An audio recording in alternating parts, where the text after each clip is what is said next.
قال رسول الله صلى الله عليه وسلم الدعاء هو العبادة أو كما قال عليه الصلاة والسلام صدق الله العلي العظيم وصدق رسوله النبي الكريم والحمد لله رب العالمين۔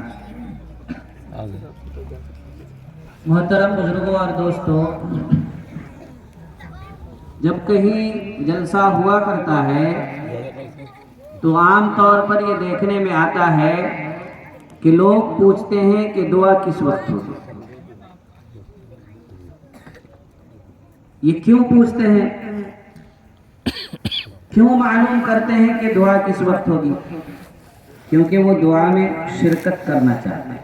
وہ چاہتے ہیں کہ اگر دعا کا ٹائم ہمیں معلوم ہو جائے، مثال کے طور پر 11 بجے اگر دعا ہوگی تو کچھ دیر پہلے ہم وہاں پہنچ جائیں گے اور دعا میں شریک ہو جائیں گے۔ تو مقصد یہ ہوتا ہے کہ کسی طریقے سے اگر ہمیں دعا کا وقت معلوم ہو جائے گا تو ہمارے لیے بھی دعا میں شرکت کا موقع آسان ہو جائے گا، اسی لیے معلوم کرتے ہیں۔ تو ایسا محسوس ہوا کہ جلسے کا مقصد دعا میں شرکت ہے، جیسا کہ عام طور پر لوگ ورنہ یہ نہیں پوچھتے ہیں کہ نعتیں کس وقت سنائی جائیں گی، قرآن کی تلاوت کس وقت ہوگی، یا فلاں مولانا صاحب جو آ رہے ہیں ان کی تقریر کس وقت ہوگی۔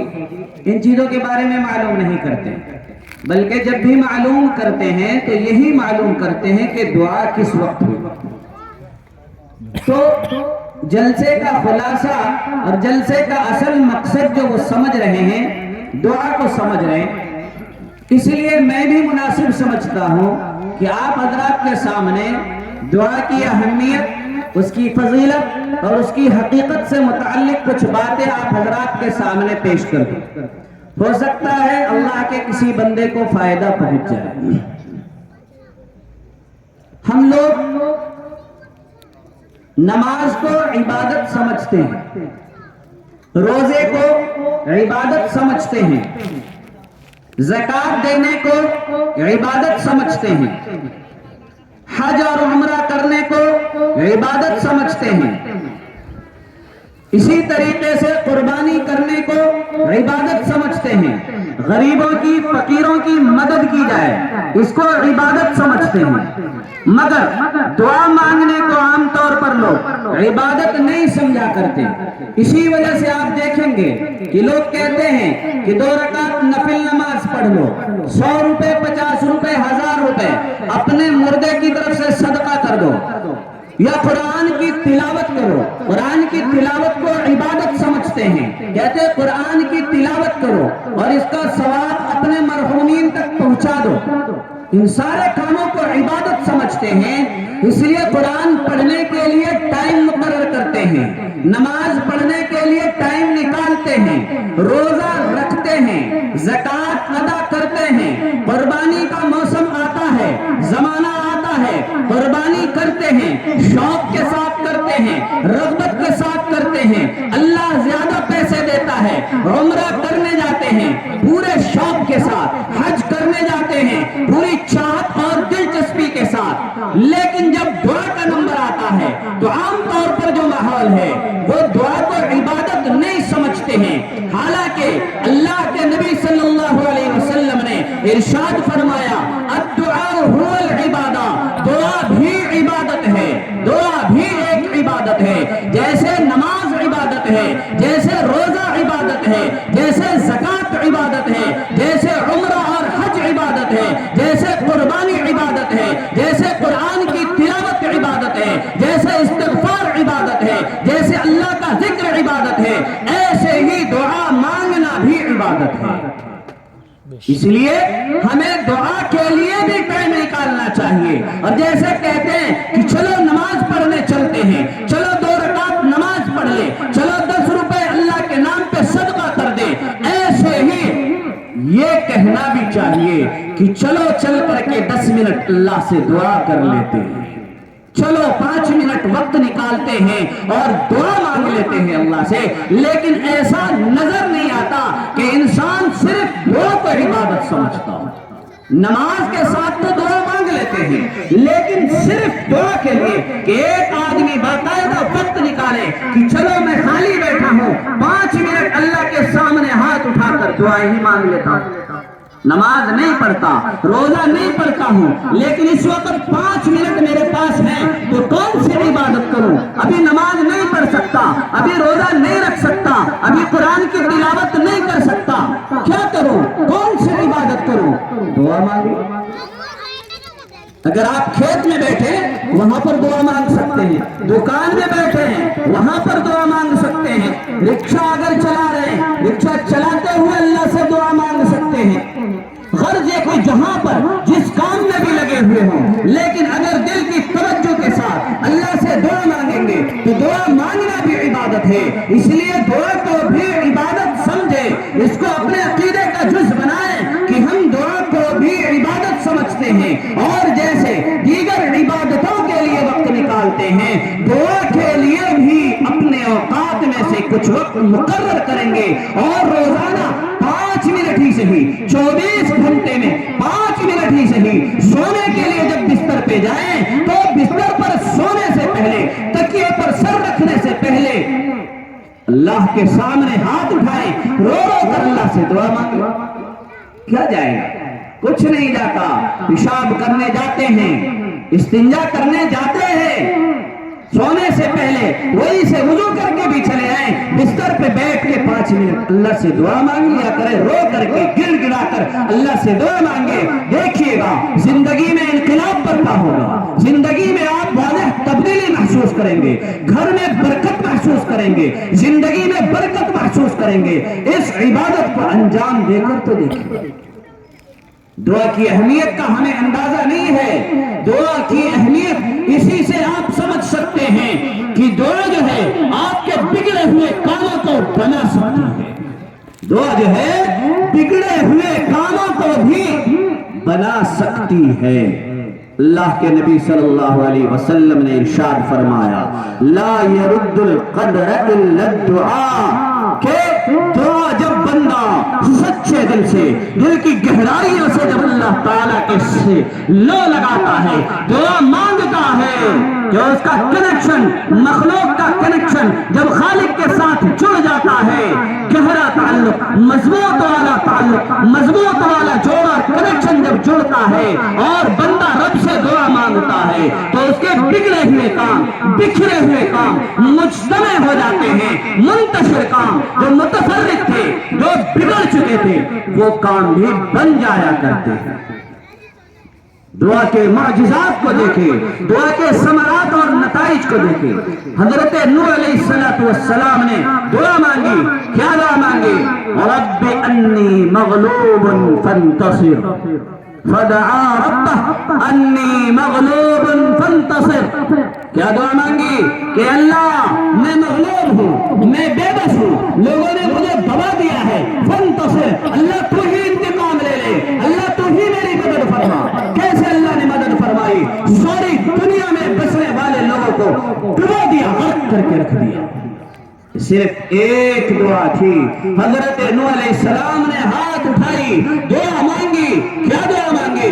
رب انی مغلوب فانتصر، کہ ربا میں مغلوب ہو چکا ہوں، ربا میں بے بس ہو چکا ہوں، ربا بس اب تو ہی میری مدد کر سکتا ہے۔ اور اللہ نے ایسی مدد کی کہ جتنے بھی ستانے والے تھے، جتنے بھی پریشان کرنے والے تھے، 950 سال تک جنہوں نے تنگ کیا تھا، ایذائیں پہنچائی تھی، تکلیف دی تھی، اللہ تبارک و تعالی نے سب کو طوفان میں غرق کر کے رکھ دیا۔